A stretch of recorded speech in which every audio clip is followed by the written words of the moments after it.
Moi, j'étais personnellement rapporteur d'une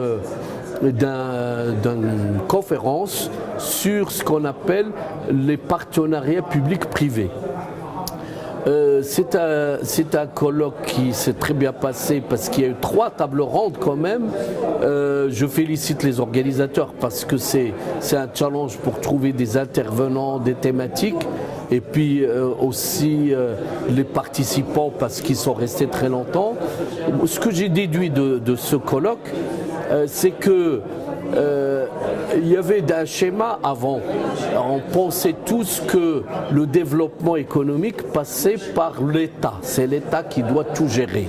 Et on a eu dans nos pays, le Maroc par exemple, quand j'étais enfant, pendant ma jeunesse, on avait une seule société de téléphonie, une seule société de gestion de l'eau, une seule société d'électricité, c'était des sociétés publiques.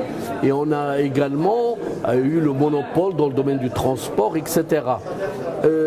Ce système aussi, il a été au Maroc, il y a toujours eu un secteur privé, donc c'est quelque chose de positif. Mais il y a des pays comme les pays socialistes qui ont adopté un schéma où c'est les entreprises publiques qui dirigent tout. Et là, ça a été un échec. Maintenant, les uns disent, bon, il faut faire que du privé, et là on a vu que ça peut poser aussi des problèmes, c'est-à-dire le libéralisme, l'ultralibéralisme, ça a causé des faillites, la misère, etc. Donc cet atelier, ce colloque, permet de dire mais on peut travailler ensemble, c'est-à-dire le public et le privé peuvent conjuguer leurs efforts, peuvent travailler ensemble sur des projets. Et on l'a vu dans le domaine par exemple de la gestion de l'eau. Au Maroc, c'est l'IDEC qui gère. Après, il y a des débats, c'est de dire est-ce que c'est les investissements de la LIDEC, est-ce que ça doit être répercuté sur le consommateur. On a noté à travers nos familles, ou même nous-mêmes, on a observé que le prix de l'eau, des fois, de l'électricité, tout ça, la facture, des fois, elle est dure à supporter pour certains ménages. Il y a des gens qui préfèrent peut-être que ce soit l'État, mais quand je dis l'État, parce que les gens espèrent une subvention. Parce que c'est vrai que nous avons payé l'électricité et l'eau en dessous de son coût, parce que l'État mettait un peu d'argent.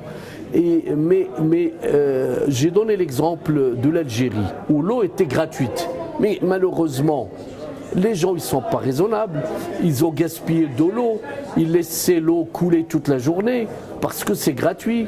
Et qu'est-ce qui s'est passé? C'est qu'il y a eu une pénurie d'eau, des coupures d'eau. Voilà un exemple où on part d'un bon principe, mais dans la réalité, on a des mauvais résultats. Des fois, c'est pas plus mal, c'est dur ce que je dis, c'est pas plus mal de dire aux gens, aux consommateurs, vous devez payer le vrai prix. Mais pourquoi? Parce que vous allez apprécier la valeur. Que tout ce qui est gratuit, malheureusement, n'est pas apprécié. Mais si l'eau que vous consommez, vous la payez au vrai prix, vous allez faire attention. L'électricité, ça c'est aussi un débat. L'électricité, si c'est pas au vrai coût, les gens vont laisser la lumière. Il y a un principe qui dit la meilleure économie d'énergie, c'est l'énergie qu'on ne consomme pas. Donc voilà des exemples où peut-être que le secteur privé peut apporter une rationalité, peut faire aussi la vérité des prix. Après, il y a le problème des financements. Et là, il n'y a que l'État qui peut mobiliser des financements. Mais le secteur privé peut aussi chercher des financements. Donc ces questions-là sont très compliquées.